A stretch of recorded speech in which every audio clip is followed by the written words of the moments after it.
ইসলামের দুশ্মনদেরকে দুনিয়ার থেকে উৎখাত করার ব্যাপারে আমরা সবাই এক। ইসলামকে প্রতিষ্ঠিত করার ব্যাপারে আমরা সবাই এক, যে যেখানে আসি না কেন। ঐক্যর দরকার, খুবই ঐক্যর দরকার, ঐক্যের বিকল্প নেই। কিছু ইবাদত আছে যা একা একা করা যায়, কিছু ইবাদত আছে যা স্বল্প সংখ্যক জামাতের মাধ্যমে করা যায়, আর কিছু ইবাদত আছে বৃহত্তম একটা জনগোষ্ঠী ছাড়া জানজাম দেওয়া সম্ভব না।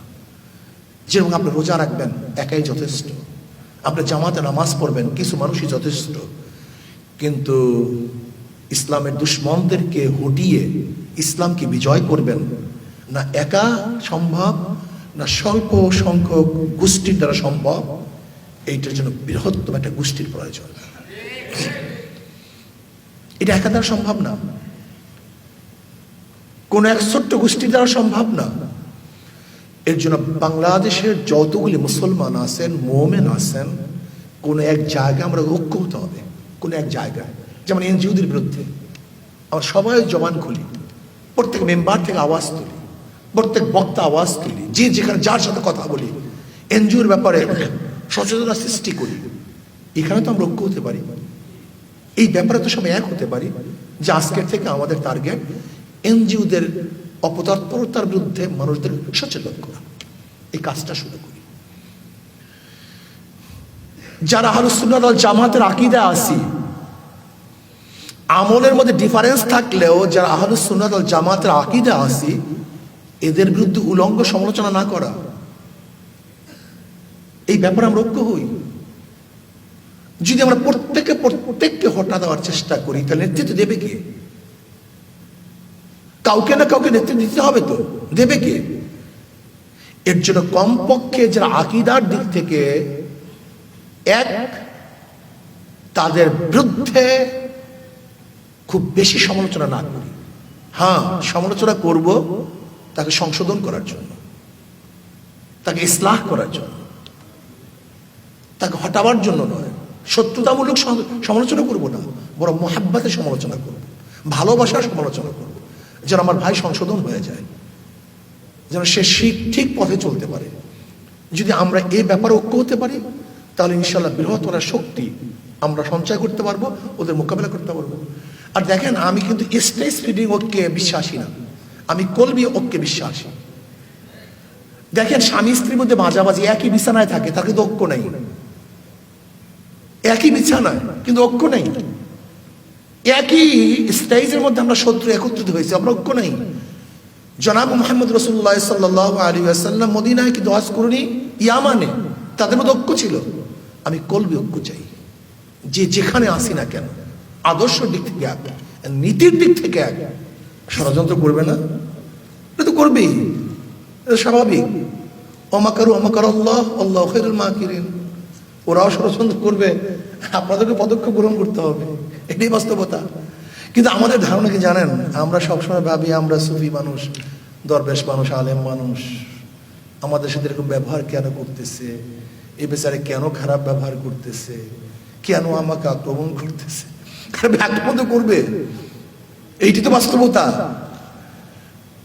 জনাব মুহাম্মদ রাসূলুল্লাহ সাল্লাল্লাহু আলাইহি ওয়াসাল্লাম নামাজ পড়া অবস্থায় তার সের মোবারকের উপরে উটের পচা নারী ঘুরে চাপিয়ে দেয় নাই? কই, আমাদের কথা দিচ্ছে না এখন, তা আমরা তো অনেক ভালো আছি এখন, আমরা তখন নামাজ পড়তেছি, ইমামতি করতেছি। ঈমান আনার কারণে আপনাকে আমাকে এখন হিজরত করতে হয় না, কিন্তু সাহাবায়ে কেরাম রাদিয়াল্লাহু আজমাইনদেরকে হিজরত করতে হয়েছে। এটা তো বাস্তবতা, অপমান সহ্য করতে হয়েছে। কারণ ষড়যন্ত্র চলবে, কিন্তু দেখার বিষয় আপনি কি করছেন, আপনি কতটুকু করছেন। যেমন আপনি চান সমস্ত মানুষগুলি মুসলমান হয়ে যাক, ঠিক খ্রিস্টানরাও চায় সমস্ত মানুষ খ্রিস্টান হয়ে যাক।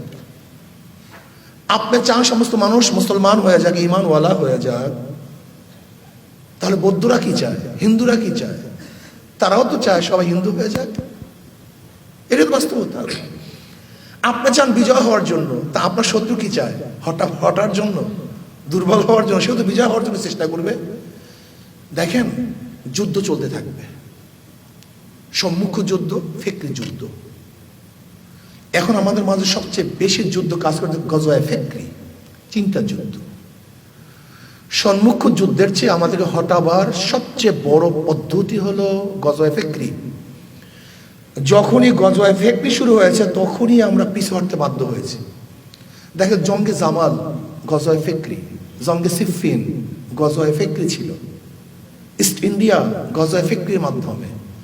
আজকে বাংলাদেশের এনজিওগুলি এদেশে সাহায্য করার জন্য এসছে। যদি সাহায্য করার জন্য আসে তাহলে দেখেন বাংলাদেশের যে বড় বড় এনজিওগুলি সবচেয়ে বড় বড় ব্যবসায়ী। ব্র্যাক একটা এনজিও, এখন বড় ব্যবসায়ী প্রতিষ্ঠান। গ্রামীণ এক এনজিও, অথচ এখন সবচেয়ে বড় ব্যবসায়ী প্রতিষ্ঠান। এরা কি ব্যবসা করে, এরা কি খাদমত করে, একদিন চিন্তা করছেন? এরা টাকা দিয়ে সাহায্য করার জন্য আসেনি, এরা টাকা দিয়ে বাংলাদেশে বহুত ইমান পাওয়া যায়, সেই ইমানকে ক্রয় করার জন্য আসছে।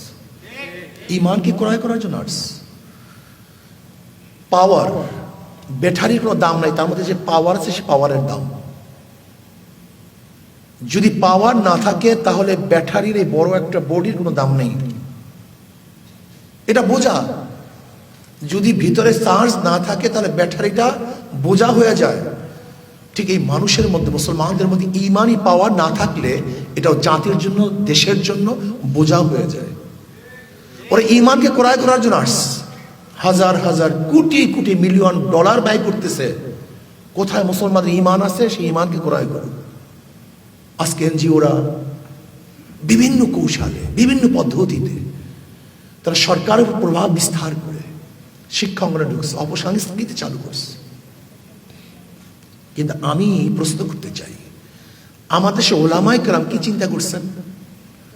আজকে শুধু খ্রিস্টান খ্রিস্টান, কয়জন খ্রিস্টান হয়েছে, কয়জন খ্রিস্টান হচ্ছে? আর আপনি কি চিন্তা করছেন কত মুসলমান নাস্তিক হচ্ছে, কত মুসলমান ইসলাম বিদ্বেষী হচ্ছে, কত মুসলমান ইসলামের বিরুদ্ধে বিরূপ ধারণা করছে? চিন্তা করতে পারিনি। আজকে হাজারো মুসলমানদেরকে বেঈমান বানাবার জন্য সরকার এনজিওদের ভিত্তিতে যে শিক্ষা কারিকুলাম প্রচার করছে, প্রতিষ্ঠিত করছে, এই পড়াশোনা করলে একজন মুসলমান মুসলমান থাকতে পারে না। সেখানে প্রেম কিভাবে করবে, কিভাবে হাত ধরবে, কিভাবে চুমু দিবে, প্র্যাকটিক্যাল শিক্ষা দেওয়া হচ্ছে। ড্যান্স কিভাবে দিবে, মাথা কিভাবে নাড়াবে, কোমল কিভাবে ঢুলাবে, গায়ের হলুদের ড্যান্স কোন এলাকার হবে, কোন জায়গার হবে,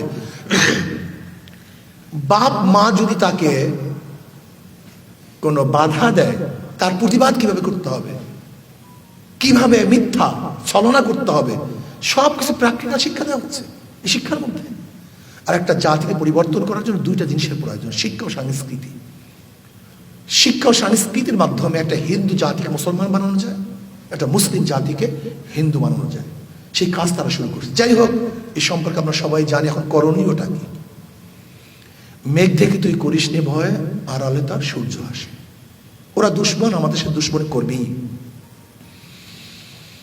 আমাদেরকে কাজ করতে হবে, ইমানকে মজবুত করতে হবে, আমলকে মজবুত করতে হবে, এক জায়গায় থাকতে হবে, এক জায়গায় আসতে হবে, এক জায়গায় কাজ করতে হবে। সম্ভব না, কঠিন। বরং আমরা প্রত্যেক মেম্বার, বাংলাদেশের যতগুলি মেম্বার আছে, মসজিদের মেম্বার, এনজিওদের ব্যাপারে আমরা সবাই এক। এদের ইসলাম হুকুমত কায়েম করার ব্যাপারে আমরা সবাই এক।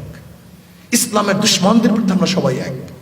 বর্তমান সিলেবাসের বিরুদ্ধে কথা বলার ব্যাপারে আমরা সবাই এক। এইগুলি তো ঐক্য হতে পারে, এখানে তো স্টেজের দরকার নেই। আমরা দেখব আজকে খ্রিস্টান রাষ্ট্র কায়েম করা যে ষড়যন্ত্র চলতেছে, এর বিরুদ্ধে আমরা সবাই এক। আজকে আলাদা ভূখণ্ড করার জন্য যে চক্রান্ত চলতেছে, এর ব্যাপারে আমরা সবাই এক। এখানে তো ঐক্য হতে পারি।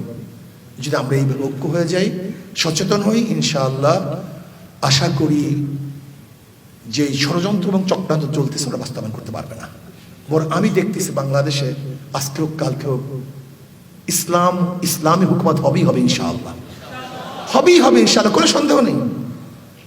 কিন্তু আমাদেরকে সচেতন হতে হবে, ফিকিরের সাথে, চিন্তার সাথে কাজ করতে হবে, আবেগের সাথে বিবেকের প্রয়োজন হবে।